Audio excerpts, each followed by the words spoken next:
Good morning student. আজি আমি ৰাসায়নিক সমীকৰণ সমতুল্য কেনেকৈ কৰা হয় সেই সম্পৰ্কে শিকিম। তো ৰাসায়নিক সমীকৰণ সমতুল্য কৰিবলৈ হ'লে আমাৰ কিছুমান প্ৰাথমিক ধাৰণা থকা উচিত। যেনেকুৱা মৌলৰ নাম, চিহ্ন, যোজ্যতা সেই সম্পৰ্কে আমাৰ থুলমূল এটা ধাৰণা থাকিব লাগিব। তাৰপিছত মূলকৰ নাম, চিহ্ন আৰু যোজ্যতা এই সম্পৰ্কে আমাৰ প্ৰাথমিক ধাৰণা থাকিব লাগিব। তাৰপিছত ৰাসায়নিক সংকেত, ৰাসায়নিক সংকেত কেনেকৈ লিখিব লাগে বা কোনো এটা যৌগৰ ৰাসায়নিক সংকেত কি হ'ব, তেতিয়া সেইবিলাক ধাৰণা যদি আমাৰ থাকে তেতিয়াহে আমি ৰাসায়নিক সমীকৰণ এটা সমতুল্য কৰিব পাৰিম। সাধাৰণতে ৰাসায়নিক সমীকৰণ সমতুল্য কৰিবলৈ হ'লে আমাৰ কিছুমান অতি প্ৰয়োজনীয় মৌল আছে। সেই মৌলকেইটাৰ নামবিলাক, চিহ্নবিলাক আৰু যোজ্যতা সেইখিনি জানিলেই হ'ল। আটাইতকৈ গুৰুত্বপূৰ্ণ মৌল এইকেইটা। সেই নামবোৰ মই জানিছোঁ। হাইড্ৰজেন চিহ্নটো জানা H, যোজ্যতা 1, carbon C, যোজ্যতা 4, nitrogen N, যোজ্যতা 3, oxygen O, যোজ্যতা 2, sodium Na, যোজ্যতা 1, magnesium Mg, যোজ্যতা 2, aluminium Al, যোজ্যতা 3, phosphorus P, যোজ্যতা 3, sulphur S, যোজ্যতা 2, chlorine Cl, যোজ্যতা 1, potassium K, যোজ্যতা 1, calcium Ca, যোজ্যতা 2, barium Ba, যোজ্যতা 2, bromine Br, যোজ্যতা 2, copper Cu, যোজ্যতা 2, ঠিক আছে, জিংক Zn, যোজ্যতা 2, আইৰণ Fe, যোজ্যতা 2 বা 3। এইকেইটা তোমালোকে note কৰি ৰাখিব পাৰা। তাৰপিছত এইকেইটা আমাৰ মৌলৰ নাম, যোজ্যতা আৰু চিহ্নৰ যোজ্যতা হ'ল। এতিয়া মূলকৰ নাম, চিহ্ন আৰু যোজ্যতা আমাৰ জনা দৰকাৰ। তো মূলক সাধাৰণতে ৰাসায়নিক সমীকৰণ এটা লিখিব লগা হ'লে আমাৰ সাধাৰণতে এইকেইটা মূলকহে ব্যৱহৃত হয়। তো মূলক হাইড্ৰক্সাইড চিহ্ন হ'ল OH, যোজ্যতা 1, nitrate NO3, যোজ্যতা 1, sulphate SO4, যোজ্যতা 2, carbonate চিহ্ন হ'ল CO3, যোজ্যতা 2, এমোনিয়াম তো আহাচোন আমি এতিয়া ৰাসায়নিক সংকেত কেনেকৈ লিখে শিকোঁ। তো এটা যৌগ লোৱা হ'ল এলুমিনিয়াম অক্সাইড। তো ইয়াতে কি আছে, এলুমিনিয়াম আছে আৰু অক্সিজেন আছে। তো এলুমিনিয়ামৰ চিহ্নটো আমি পাইছোঁ Al, এলুমিনিয়ামৰ চিহ্ন Al, আৰু অক্সাইড অৰ্থাৎ অক্সিজেন কি আছে, O আছে। এতিয়া চিহ্নকেইটা আমাৰ মুখস্থ থাকিব লাগিব, তেতিয়া আমিহে লিখিব পাৰিম। এতিয়া এই চিহ্নখিনি লিখাৰ পিছত আমাৰ যোজ্যতাখিনি দৰকাৰ হ'ব। এতিয়া এলুমিনিয়ামৰ যোজ্যতা কিমান আছিল, তালিকাৰ পৰা মুখস্থ ৰাখিবা। কিমান আছিল, 3। তো এলুমিনিয়ামৰ কাৰণে এলুমিনিয়ামৰ তলত যোজ্যতাটো বহাই দিলোঁ 3। তাৰপিছত অক্সিজেন, অক্সিজেনৰ যোজ্যতা কিমান আছিল, 2। এইটো এই দুইটো অক্সিজেনৰ তলত বহাই দিলোঁ। এতিয়া বহাই দিয়াৰ পিছত এনেকৈ কাঁচিনেৰে চিহ্নিত কৰা, অৰ্থাৎ এনেকৈ কৌণিক ধৰণে। এতিয়া এলুমিনিয়াম অক্সাইড আমাৰ সংকেতটোহে লিখিব লাগে। তো এলুমিনিয়াম অক্সাইড এতিয়া আমি প্ৰথমতে জকাটো লিখি ল'লোঁ AlO। অ'কে, বুজি পালোঁ এইখিনি? বুজি পালোঁ। এতিয়া এলুমিনিয়ামে কি কৰিব, এলুমিনিয়ামে এই অক্সিজেনৰ যোজ্যতা কিমান আছিল, 2। এই এলুমিনিয়ামে অক্সিজেনৰ যোজ্যতাটো পাব আৰু এই অক্সিজেনে কি পাব, এলুমিনিয়ামৰ যোজ্যতা 3টো পাব। অৰ্থাৎ এলুমিনিয়ামে এই অক্সিজেনৰ পৰা এই 2 যোজ্যতাটো ল'ব আৰু অক্সিজেনে এলুমিনিয়ামৰ পৰা 3 যোজ্যতাটো ল'ব। অৰ্থাৎ এতিয়া আমাৰ হৈ গ'ল এলুমিনিয়াম অক্সাইডৰ সংকেতটো কি হ'ল, Al2O3। বুজি পাইছোঁ? আৰু এটা উদাহৰণ দি আছোঁ, আৰু এটা উদাহৰণ। যেনেকৈ এইটো আমাৰ দুয়োটাই কি আছিল, মৌল আছিল। এতিয়া এটা মূলক আৰু এটা যদি মৌল থাকে তেতিয়া কি হ'ব, যেনেকৈ ছডিয়াম কাৰ্বনেট। আৰু এটা যৌগ ল'লোঁ ছডিয়াম কাৰ্বনেট। আগৰটো কি আছিল, দুয়োটাই মূলক আছিল, দুয়োটাই মৌল আছিল। এতিয়া মই আৰু এটা যৌগ ল'লোঁ, এটা মূলক থকা আৰু এটা মৌল থকা। তেতিয়া এই যৌগটোৰ ৰাসায়নিক সংকেতটো কেনেকৈ লিখিব লাগিব, সংকেত লিখাৰ নিয়মটো সেই আগৰটোৰ নিচিনাই, কিন্তু অলপমান বেলেগ। চাওকচোন, ইয়াতে কি আছে, ছডিয়াম আছে আৰু কাৰ্বনেট আছে। ছডিয়ামৰ আমি সংকেত জানো, চিহ্ন জানো Na, কাৰ্বনেটৰ কিমান, কাৰ্বনেটৰ সংকেতটো CO3 হ'ল। এতিয়া ছডিয়ামৰ যোজ্যতা আমি জানো কিমান, 1, কাৰ্বনেটৰ যোজ্যতা কিমান, 2। বহাই দিলোঁ, আমি তালিকাত চাই বহাই দিলোঁ। অ'কে, কাৰ্বনেটৰ 2 হয়নে, ছডিয়ামৰ কিমান, ছডিয়ামৰ 1 বহাই দিছোঁ তলে। এতিয়া সেই আগৰ নিচিনাকৈ এনেকৈ কাঁচিনেৰে চিহ্নিত কৰা। এতিয়া আমি জকা সংকেতটো লিখিম, কি হ'ব, NaCO3। অ'কে, বুজি পালোঁ? তো আগৰ নিচিনা যেনেকৈ এই ছডিয়ামে কি কৰিব, এই কাৰ্বনেটৰ যোজ্যতাটো ল'ব হয়নে, আৰু কাৰ্বনেটে এই ছডিয়ামৰ যোজ্যতাটো ল'ব। তো সংকেতটো এনেকুৱা হ'ব লাগে। তো সংকেতটো আগৰ নিচিনা এনেকৈ হ'ব লাগে, কিন্তু ইয়াতে যিহেতু কি আছে, এইটো মূলক আছে। চ' মূলক থাকিলে সেই মূলকটো ব্ৰেকেটৰ ভিতৰত লিখিব লাগিব, এনেকৈ ব্ৰেকেট দিব লাগিব। বুজিছা? ব্ৰেকেট দিব লাগিব। ব্ৰেকেট দিয়াৰ পিছতহে যোজ্যতাটো বহাব লাগিব। বুজি পাইছা? মই আৰু এবাৰ বুজাইছোঁ যে ছডিয়াম আৰু কাৰ্বনেট মৌল আৰু এইটো মূলক। এতিয়া মূলক আৰু মৌলযোৰ থাকে, তেতিয়া যেতিয়া সংকেত লিখিম তেতিয়া আমি কি কৰিম, মূলকটোক ব্ৰেকেটৰ ভিতৰত লিখিম। যেনেকৈ ছডিয়াম কাৰ্বনেটৰ এইটো ছডিয়ামৰ যোজ্যতা 1, কাৰ্বনেটৰ 2। এতিয়া ছডিয়াম কাৰ্বনেটৰ জকাটো লিখিলে Na কি হ'ব, জকাটো লিখিলে কি হ'ব, NaCO3। জকাটো কি হ'ব, NaCO3। এতিয়া ছডিয়ামে কি কৰিব, এই কাৰ্বনেটৰ যোজ্যতাটো গ্ৰহণ কৰিব। যিহেতু এই কাৰ্বনেট এইটো এটা মূলক থাকিলে কি কৈছোঁ, ব্ৰেকেট দিব কৈছোঁ, দিলোঁ। এতিয়া কাৰ্বনেটে কি কৰিব, ছডিয়ামৰ যোজ্যতাটো গ্ৰহণ কৰিব। যদি এই ব্ৰেকেটৰ বাহিৰত যদি তলত যদি 1 থাকে তেতিয়া এইটো লিখিব নালাগে, ঠিক আছে, এনেকৈ লিখিলে হয়। তো আমাৰ ছডিয়াম কাৰ্বনেটৰ সংকেত এইটো। তো বুজি পালা? এতিয়া আমি এতিয়া আমি ৰাসায়নিক সমীকৰণ কেনেকৈ সমতুল্য কৰিব লাগে সেই সম্পৰ্কে আলোচনা কৰিম। এইটো এটা ৰাসায়নিক সমীকৰণ লোৱা হ'ল। এই ৰাসায়নিক সমীকৰণটো সমতুল্য কৰিব লাগে। এতিয়া এই সমীকৰণটো ভালদৰে চালে আমি দেখিম যে ইয়াতে দুটা পক্ষ আছে, এইটো বাওঁ পক্ষ আৰু এইটো সোঁ পক্ষ। ঠিক আছে, বাওঁফালৰটো বাওঁ পক্ষ আৰু সোঁফালৰটো সোঁ পক্ষ।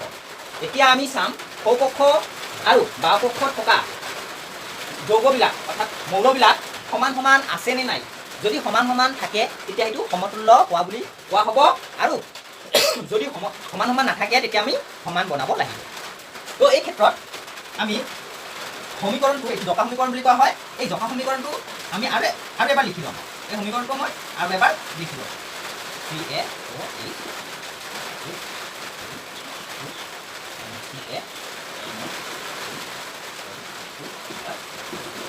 এতিয়া চোৱা,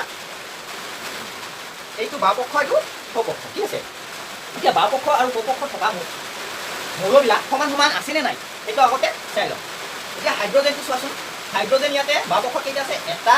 ইয়াতে ব্ৰেকেটৰ বাহিৰত 2 আছে, মানে এই 2টো এই হাইড্ৰজেনৰ লগতো পূৰণ হৈ আছে, অক্সিজেনৰ লগতো পূৰণ হৈ আছে। তাৰমানে হাইড্ৰজেন এটা, ইয়াতে 2টা, এটা 3টা হ'ল। সোঁ পক্ষত কেইটা আছে? হাইড্ৰজেন 2টা আছে। তো বাওঁ পক্ষত কেইটা হাইড্ৰজেন পালোঁ? হাইড্ৰজেন কেইটা পালোঁ? 3টা। কিন্তু সোঁ পক্ষত হাইড্ৰজেন কেইটা পাইছোঁ? 2টা পাইছোঁ। সমান সমান আছে নেকি? সমান সমান নাই। তো আমি হাইড্ৰজেনটো সমান বনাব লাগিব। এতিয়া সমান কেনেকৈ বনাবা? পূৰণ কৰিব লাগিব, হয়নে? পূৰণ কৰিবা, নহ'লে হৰণ কৰিবা। আমি পূৰণ কৰি চামচোন কি হয়।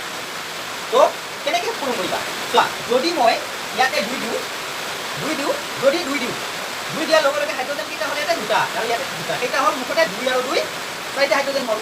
এতিয়া বাওঁ পক্ষত কেইটা হৈ আছে? হাইড্ৰজেন 2টা হৈ আছে। এই 2 লগত যদি আমি 2 পূৰণ কৰি দিওঁ কেইটা হ'ব? 2 2 গুণ 2 পূৰণ 2 কিমান হয়? 4। হাইড্ৰজেনটো মিলিলে নাই? মিলিল। তো হাইড্ৰজেনটো মিলিল। এতিয়া বাকী মৌলবিলাক মিল আছে নে নাই চাওক। নাইট্ৰজেন কেইটা?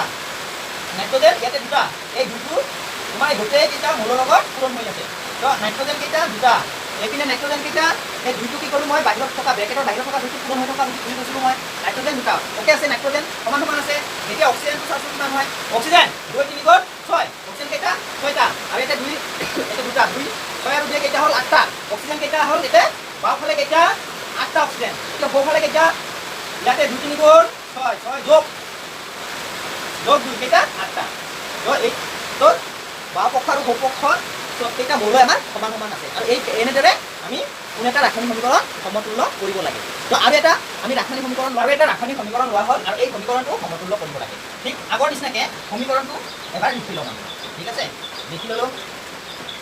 AlCl3 + Cl। অ'কে, এইটো আছে। এতিয়া আমাৰ চাব লাগিব বাওঁ পক্ষ আৰু সোঁ পক্ষ সমান আছে নে নাই। তো এটা এটা মৌল চাম আমি। এলুমিনিয়াম, বাওঁ পক্ষত এলুমিনিয়াম এটা, সোঁ পক্ষত এলুমিনিয়াম এটা। অ'কে আছে, এলুমিনিয়াম সমান সমান আছে। কপাৰটো চোৱা, বাওঁ পক্ষত কপাৰ এটা, সোঁ পক্ষত কপাৰ এটা, সমান আছে। অ'কে, ক্লৰিনটো চোৱা, এতিয়া ক্লৰিন ইয়াতে 2টা হৈ আছে, এতিয়া ক্লৰিন কেইটা? 3টা। তো এই ক্লৰিন সমান নহয়, ক্লৰিনটো সমান নাই। তো ক্লৰিনটো সমান বনাব লাগিব। তো এইপিনে এটা ক্লৰিন কম হৈ আছে, কি কৰিম আমি? এতিয়া সমান সমান কেনেকৈ বনাবা? যেনেকৈ 2 আৰু 3 লগাওক কিমান হয়? 6। এতিয়া 6 হ'ল, 6 কৰিলে হ'ল। এতিয়া 2ৰ লগত কি পূৰণ কৰিলে 6 হয়? 3। 2 3 গুণ 6। 3ৰ লগত কি পূৰণ কৰিলে 6 হয়? 2 দি দিলোঁ। বুজি পালা কি কৈছোঁ মই? ইয়াতে 2টা ক্লৰিন আছে আৰু ইয়াতে 3টা ক্লৰিন আছে। তো এই ক্লৰিন 2টা সমান নাই, সমান বনাব লাগিব। তো কেনেকৈ সমান বনাবা? পূৰণ, মই কি কৈছোঁ? পূৰণ কৰি নহ'লে হৰণ। তো পূৰণ কৰাচোন। 2ৰ লগত কি পূৰণ কৰিলে? মানে 2 আৰু 3ৰ লগাওক কেনেকৈ? 6 কি হয়? 6 হয়। 6 আমি মিলাম। 2ৰ লগত 3 পূৰণ কৰিলে 6 হয়। 3 2 গুণ 6, 6টা ক্লৰিন হ'ল। 3ৰ লগত কি পূৰণ কৰিলে 6 হয়? 2 3 2 গুণ 6, 6টা ক্লৰিন হৈ গ'ল। অ'কে, এইখিনি বুজি পালোঁ। এতিয়া ইয়াতে 3 আৰু ইয়াতে 2 বঢ়াৰ পিছত আমি বাকী মৌলবিলাকো চাব লাগিব। ইয়াতে কপাৰ 3টা হৈ আছেনে? আছে। ইয়াতে কেইটা? এটা। তো 1ৰ লগত কি পূৰণ কৰিলে 3 হ'ব? 3। চাওচোন, ইয়াতে 3টা কপাৰ, ইয়াতো 3টা কপাৰ হৈ গ'ল। এতিয়া এইখিনি দিয়াৰ পিছত আৰু এটা মৌল আছে এলুমিনিয়াম। এই এলুমিনিয়ামটো সমান আছেনে নাই? এলুমিনিয়াম ইয়াতে 2টা হৈ আছে, ইয়াতে এটা। তো 1ৰ লগত 2 পূৰণ কৰা, ইয়াতে 2টা হৈ গ'ল, ইয়াতে 2টা হৈ গ'ল। বাছ, এনেকৈ আমাৰ ৰাসায়নিক সমীকৰণবিলাক সমতুল্য কৰিব লাগে। এতিয়া কিছুমান শব্দ সমীকৰণ দিয়া থাকিব, সেই শব্দ সমীকৰণবিলাক কেনেকৈ সমতুল্য কৰিবা সেই সম্পৰ্কে এতিয়া আমি এইটো এটা শব্দ সমীকৰণ, আৰু এই সমীকৰণটো আমাৰ ৰাসায়নিক সমীকৰণ অৰ্থাৎ সংকেত সমীকৰণ হিচাপে কেনেকৈ লিখিবা। তো এইটো সংকেত সমীকৰণ হিচাপে লিখাৰ আগতে মই ৰাসায়নিক সংকেত কেনেকৈ লিখিব লাগে, মানে কোনো এটা যৌগৰ ৰাসায়নিক সংকেত কেনেকৈ লিখিব লাগে তাতে আমি আলোচনা কৰিছোঁ। এতিয়া সেই ধাৰণাটো ইয়াতে আমি খটুৱাম। তো আহাচোন, এই সমীকৰণটো আমি সংকেত সমীকৰণেৰে লিখোঁ। তো জিংকৰ সংকেতটো আমি জানো জিংকৰ সংকেত কি জানো আমি জিংক ZN ওকে এতিয়া সিলভাৰ নাইট্ৰেট সিলভাৰ নাইট্ৰেটৰ সংকেতটো কি হ'ব সিলভাৰ জানো AG সিলভাৰ নাইট্ৰেট সিলভাৰ আছে আৰু কি আছে নাইট্ৰেট আছে নাইট্ৰেট এটা কি মূল এটো হল মৌল আৰু এটা হল মূল সিলভাৰ নাইট্ৰেট কি হ'ব NaO আমাৰ নিয়ম মতে এনেকুৱা হ'ব হয়নে এটো হ'ব এতিয়া সিলভাৰৰ 1 নাইট্ৰেটৰ 1 হয়নে 1 যদি যোজ্যতা দুটা একে থাকে তেতিয়া যোজ্যতা দুটা লিখাৰ দৰকাৰ নাই ঠিক আছে আমি এনেকৈ লিখিব পাৰোঁ তো সিলভাৰ নাইট্ৰেট কি হ'ব AgNO3 এইখিনি হ'ল তাৰপিছত দ্বিতীয় হ'ল কি হৈছে জিংক নাইট্ৰেট এতিয়া জিংক নাইট্ৰেটটো কেনেকৈ লিখিবা জিংকৰ চিহ্নটো হ'ল এইটো নাইট্ৰেটৰ চিহ্নটো হ'ল NO3 হয়নে জিংকৰ যোজ্যতা আমি জানো 2 নাইট্ৰেটৰ 1 এতিয়া জিংক নাইট্ৰেট লিখিব লগা হ'লে আমি কেনেকৈ লিখিম আমি ZN আগতে জকাটো লিখি ল'লোঁ NO হয়নে যেহেতু নাইট্ৰেটটো কি এটা মূলক সেইকাৰণে এইটো ব্ৰেকেটৰ ভিতৰত দিব লাগিব এতিয়া জিংকে কি কৰিব নাইট্ৰেটৰ যোজ্যতাটো লাভ কৰিব আৰু নাইট্ৰেটে জিংকৰ যোজ্যতাটো লাভ কৰিব অৰ্থাৎ এইটো যদি তলত 1 থাকে 1টো লিখিব মানা কৰিছোঁ তো জিংক নাইট্ৰেটৰ সংকেতটো কি হ'ব এইটো ZN NO3 whole 2 plus silver Ag ঠিক আছে এইটো এতিয়া এটা সমীকৰণ হৈ গ'ল সংকেত সমীকৰণ হ'ল এতিয়া এই সংকেত সমীকৰণটো সমতুল্য আছে নে নাই চাব লাগিব সমতুল্য আছে নে নাই চাব লাগিব চাওঁ জিং এটা সোঁফালে এটা আছে সিলভাৰ বাওঁফালে এটা সোঁফালে কেইটা এটা নাইট্ৰজেন ইয়াতে কেইটা আছে নাইট্ৰজেন বাদ দিয়ক নাইট্ৰেট এটা আছে হয়নে নাইট্ৰেট এটাই হৈ আছে ইয়াতে কেইটা দুটা নাইট্ৰেট হৈ আছে হয়নে 2 তো ইয়াতে যদি আমি 2 দিওঁ 2 দিয়াৰ লগে লগে সিলভাৰ কেইটা হৈ গ'ল ইয়াতে দুটা হ'ল বুজি পাইছা না কি কৈছোঁ মই